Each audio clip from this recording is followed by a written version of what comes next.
చని పొలాలలో ప్రకృతి వ్యవసాయం శేషారావు గారి కృషి ఎంతో శ్రేష్టకరం. విషరహిత పంటలతో ఆరోగ్యం పంచుదాం. ఈ స్ఫూర్తిని నలుగురికి ఆదర్శంగా చూపుదాం. ప్రకృతి సేద్యమే మనకు.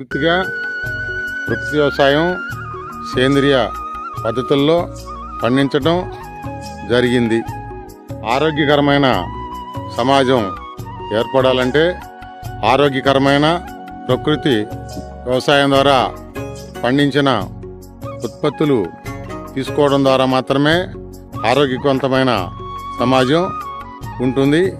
దానికోసమే మేము పండించిన మిరపకాయలను బట్టలపై ఆరబోసి ఎండబెట్టడం జరుగుతుంది.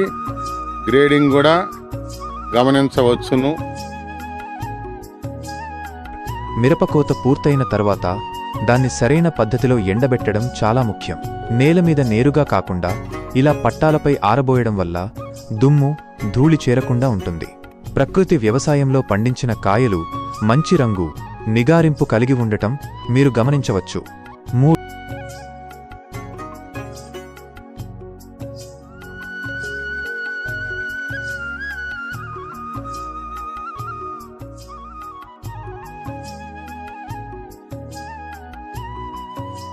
ఇప్పుడు అసలైన గ్రేడింగ్ పని మొదలవుతుంది.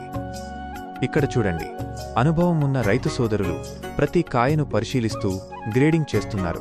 మొదటి రకం ఎర్రగా, పొడవుగా ఉండి ఎలాంటి మచ్చలు లేని నాణ్యమైన కాయలు.